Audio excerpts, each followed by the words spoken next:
मैं जैसे उदय प्रताप जी की चंद पंक्तियों से अपनी बात शुरू करूंगा। न मेरा है न तेरा है, ये हिंदुस्तान सबका है। नहीं समझी गई ये बात तो नुकसान सबका है।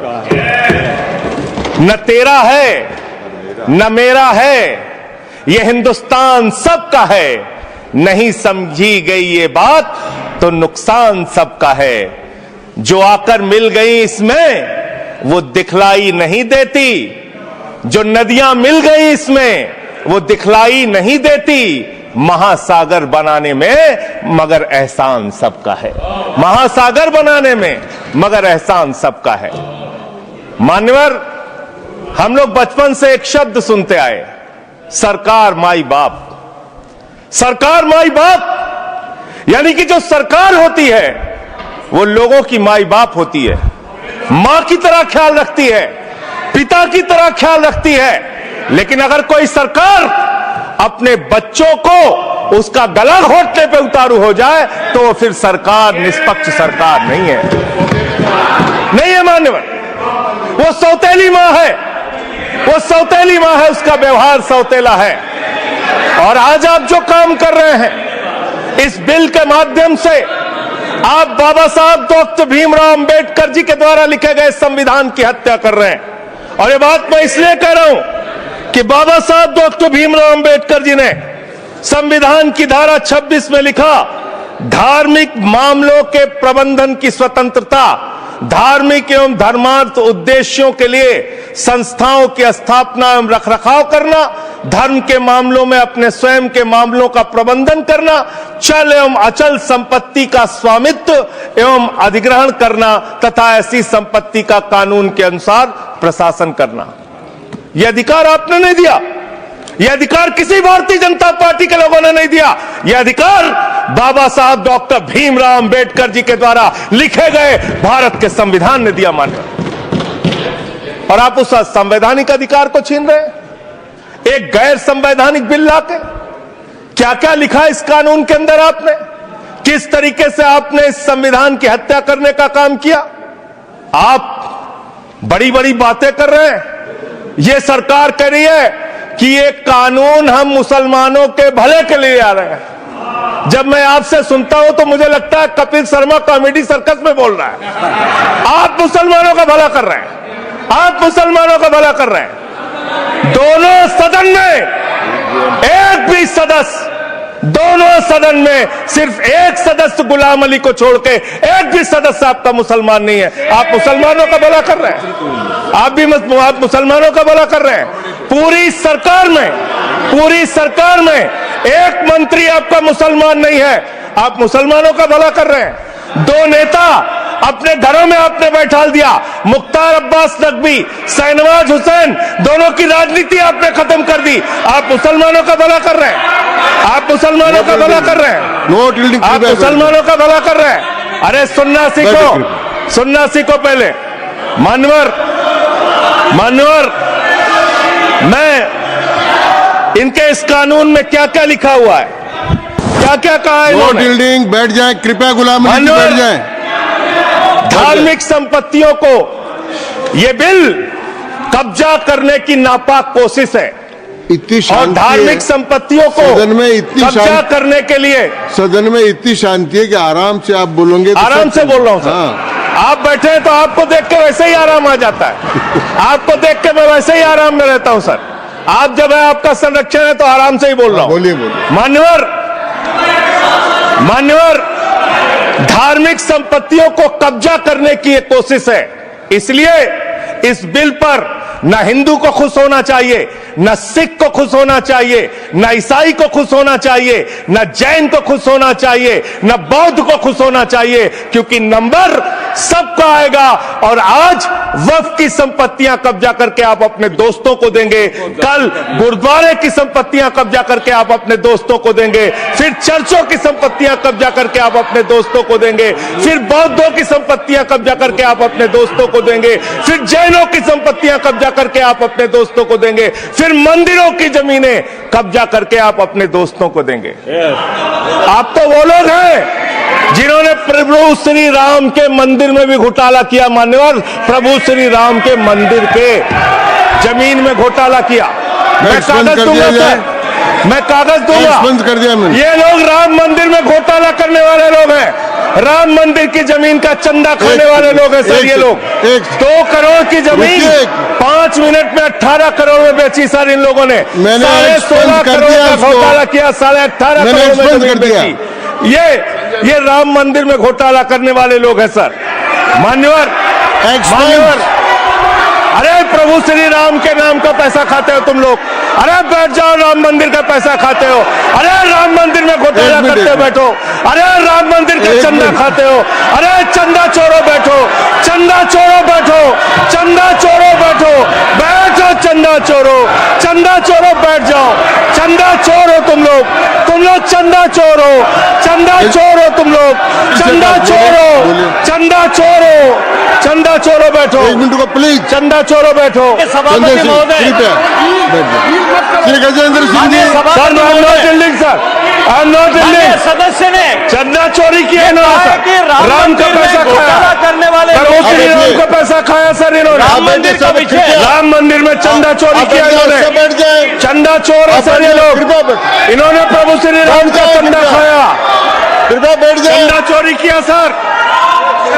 कृपया बैठ जाए। राम मंदिर के संबंध में सर राम मंदिर के संबंध में कहे गए सभी शब्दों को मैं कार्रवाई से निकाल रहा हूँ, कार्रवाई से निकाल दिए। 2 करोड़ की जमीन 18.5 करोड़ में खरीदी इन लोगों ने। 2 करोड़ की जमीन अयोध्या में 18.5 करोड़ में खरीदी। मान्यवर, कृपया मेरा टाइम बचाया जाए सर। मान्यवर टाइम पॉज कीजिए सर, टाइम पॉज कीजिए, बैठाइए इनको। Point of order, allow sir. I am not building sir. Point of order, Bhupendra Yadav please sit down.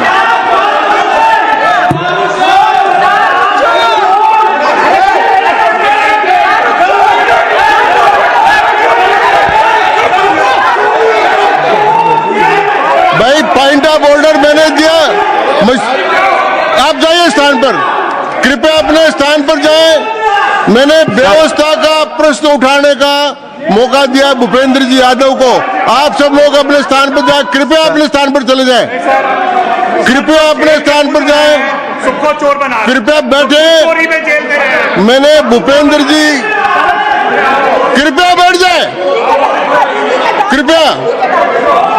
Shri Bhupendra Yadav sir, मैं पहले Bhupendra ji, yes sir, Bhupendra Yadav sir, Madan ji Rathore कृपया बैठ जाएं सर। ये कृपया, मैंने भूपेंद्र जी यादव को व्यवस्था का प्रश्न उठाने की अनुमति दी है, लेकिन मैं पहले बता दूं कि राम मंदिर के बारे में जो कुछ इनको कहा मैंने उसको एक्सपेंस कर दिया है, वो कार्रवाई का हिस्सा नहीं है। आप बोलिए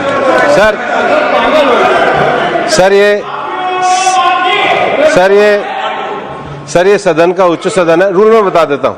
रूल 238 और 240, आप 238 और 240, 238 and 240, you read it sir. There are sir 2 rules है, 238, 240। मेरे को बुक की जरूरत नहीं है। हाउ टू स्पीक, ये 238 है सर। 240 बड़ा इंपॉर्टेंट है जी सर। कोई भी सदस्य अगर इररिलेवेंट बोलता है, अगर तो ये चेयर की पावर है कि उस सदस्य को रोक सकते हैं। जो विषय डिबेट से जुड़ा हुआ नहीं है, जो विषय सदन से जुड़ा हुआ नहीं है, इररिलेवेंट विषय को आपको रोकने का अधिकार है। जो सदस्य संजय सिंह जी बोल रहे थे वो इररिलेवेंट है। तीसरा एक और विषय सर, 238 में बोलने के बाद जो असंसदीय शब्द है, किसी भी पार्टी के बारे में, किसी के बारे में जो असंसदीय शब्द है वो बोले गए हैं, तो उसकी भर्त्सना भी हाउस पूरी तरीके से करता है, माननीय Tiruchi Shiva. Sir, I also stand on the. Please, I am allowing Mr. Tiruchi Shiva. I also stand on the same rule, sir. 238 and 240. You didn't quote 238. You remember 240, but 238 you are well versed, I know, but you are not quoted. Nothing refer, only the rule number. Yes, yes. refer to any matter of fact on which a judicial decision is pending? No. Make a personal charge against a member? No. Please. What is? Please. Kindly listen. Hello, please. I'm on a point of order. I'm on a point of order. I'm on a point of order. Point of order आपने allow किया है, What is that? Point of order आपने allow किया है। Rule कृपया 240. बैठ जाए। Sir, सुन ले एक बार, sir. मैं निर्णय मुझे करना, आप तो सुन तो लें। आप बैठे। Sir, Vice Chairman, only 240. 240 which is मैंने quoted, दोनों sir. 238, Sir, sir. 240 दोनों देख लिए। Please, sir. हाँ। Rule 240 says, the chairman, after having called the attention of the council to the conduct of a member who persists in irrelevance or in tedious repetition, you didn't call, sir. Whether it is irrelevance or repetition has to be decided by the chair.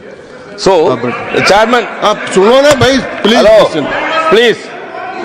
I am speaking to the chair. Please तो I am speaking to the chair. इधर देखिए ना। Sir, it is we leave it to your discretion and Yes. decision, sir. Yes. And not it is repetition or irrelevance can be decided by any other member, sir. Only you, sir. Okay, thank you. मैंने श्री भूपेंद्र जी यादव ने 240 में ये और है कि अगर कोई दूसरा सदस्य भी किसी सदस्य के इरिलेवेंट डिबेट को सपोर्ट करता है तो उसको भी डिबार करना चाहिए, आपको शिवा को भी करना चाहिए। अब एक सेकंड, मेरी व्यवस्था यह है कि 238, 240 के अंतर्गत मैंने ऑलरेडी जो असंसदीय सब थे वो और राम मंदिर के बारे में, क्योंकि ये विधेयक की परव्यू में नहीं आता है, इसलिए मैंने राम मंदिर के बारे में इनके लगाए गए इलेक्शन और असंसदीय शब्दों को कार्रवाई से निकाल दिए। धन्यवाद।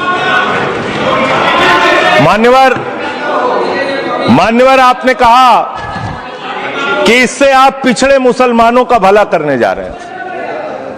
सुनने में बहुत अच्छा लगता है कि आप पिछड़े मुसलमानों का भला करने जा रहे हैं। आपने इसमें कहा कि आप महिलाओं का भला करने जा रहे हैं। सुनने में बहुत अच्छा लगता है कि आप महिलाओं का भला करने जा रहे हैं, लेकिन ये सरकार और यहां पे इस समय मंत्री जी नहीं है, मैं उनसे पूछना चाहता हूं, आप देश को और सदन को गलत जानकारी क्यों दे रहे हैं? मान्यवर, 2013 के वक्फ बिल में जो भारतीय जनता पार्टी की सहमति और सहयोग से पास हुआ, उसमें भी महिलाओं के लिए आरक्षण था। मना कर दीजिए कि नहीं था? मना करिए कि हम गलत बोल रहे हैं। मान्यवर, मंत्री जी ने कहा 1 करोड़ सुझाव आया। मैं आपसे पूछना चाहता हूं, कितने करोड़ ईमेल आए, कितने करोड़ पत्र आए, कितने करोड़ सुझाव आए? पूरे देश को जानकारी दीजिए और मैं आपको दावे के साथ कह सकता हूं, जब पूरा सच सामने आएगा तो देश को पता चलेगा कितने लोग इस बिल के विरोध में थे, कितने लोग इस बिल के समर्थन में थे। मैं जेपीसी का सदस्य था मान्यवर, मैं कह रहा हूं आपसे लाइए। और आप पिछड़े मुसलमानों का भला करना चाहते हैं, मैं आपसे हाथ जोड़कर निवेदन करता हूं, विनती करता हूं, और हमारे जो मित्र उधर भी हैं, अगर आप मेरी बात से सहमत हैं तो समर्थन करना।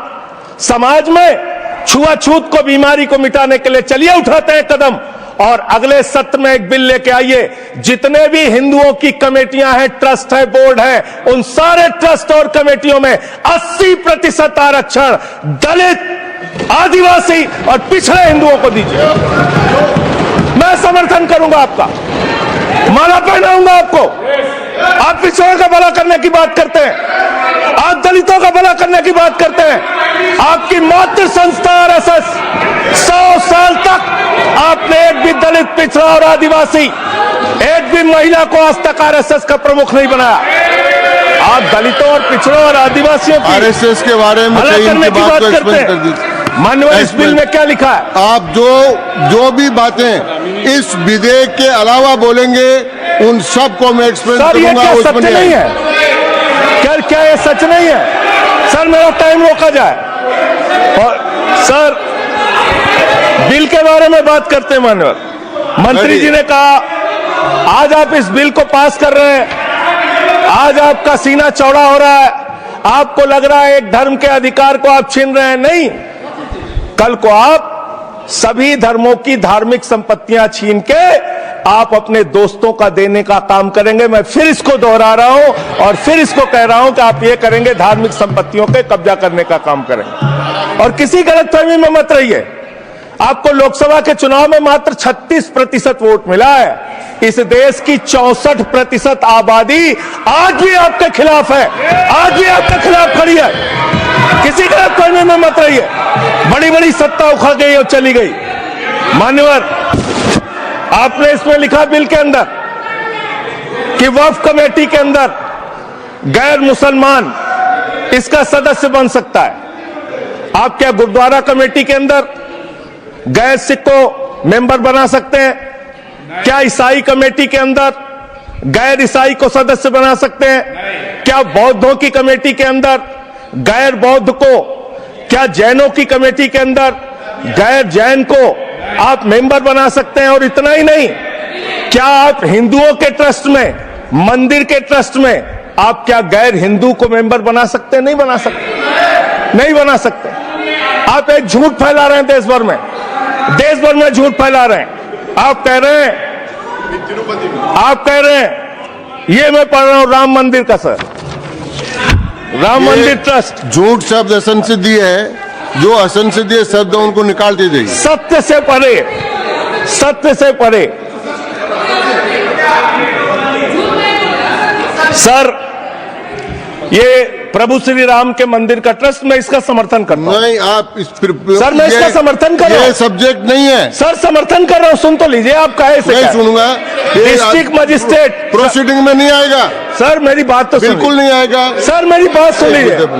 घनश्याम जी प्लीज, चेयरमैन साहब, district magistrate of Ayodhya will be ex officio trustee who will be a practicing Hindu. If the DM is not Hindu, then additional district magistrate will be an ex officio member of the trust. हम इसका समर्थन करते हैं sir. Hindu धर्म के trust में हिंदू को member होना चाहिए, आपने लिखा, हम इसका समर्थन करते हैं। लेकिन आप दूसरे धर्मों के ऊपर कह रहे हैं। कल को आप गुरुद्वारा कमेटियों में कहेंगे सिख नहीं, दूसरे धर्म के लोग इसमें आएंगे।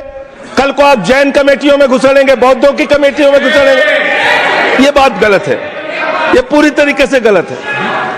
और आज पूरे देश को आप बताइए, मान्यवर, पूरे देश को आप बताइए, 2009 में आपने अपना घोषणा पत्र जारी किया था, मैनिफेस्टो। ये मैनिफेस्टो आपका लेके आया हूं, ये तो आपका डॉक्यूमेंट है, मेरे घर नहीं बना।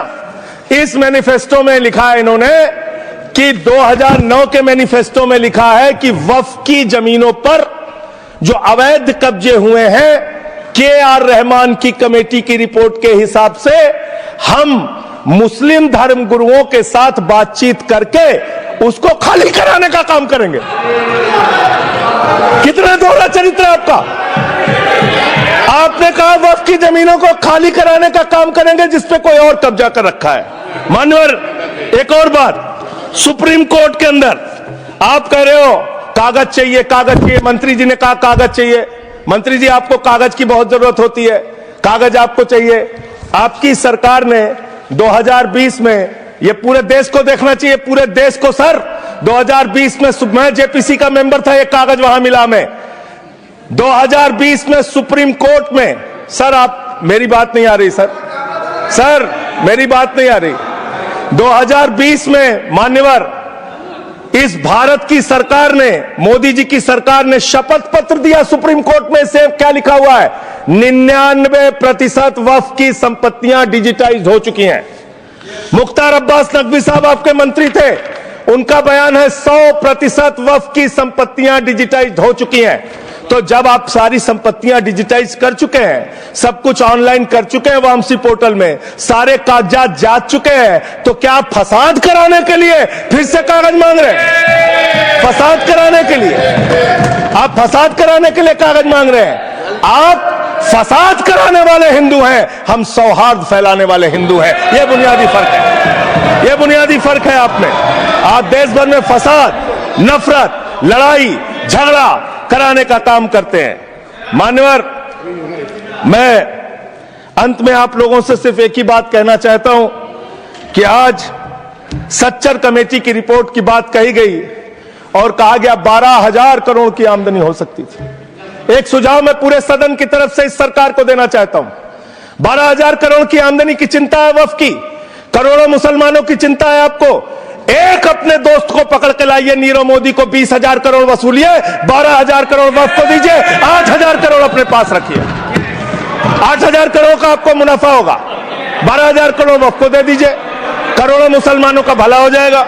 मान्यवर अंतिम बात कह के आपने कहा सच्चर कमेटी की रिपोर्ट से 12,000 करोड़ की आमदनी की बात कही गई है। अर्ध सत्य मत बोलिए, पूरा सत्य बोला कीजिए। सुविधाजनक सत्य मत बोलिए, पूरा सच बोला कीजिए। मंत्री जी, इसमें लिखा हुआ है सच्चर कमेटी की रिपोर्ट में कि भारत की सरकार ने, राज्यों की सरकार ने अलग अलग राज्यों में अलग अलग जगहों पे 365 वक्फ की संपत्तियां कब्जा कर रखी हैं। आप उसके बारे में नहीं बताते, आप अर्ध सत्य बोलते हैं। मैं तो जेपीसी का मेंबर रहा हूं, मुझे सब पता है। तो इसलिए मान्यवर, आप फैला रहे हैं झूठ। ट्रिब्यूनल के फैसले, बस खत्म सर, खत्म। असत्य, सत्य से परे मान्यवर, सत्य से परे मान्यवर।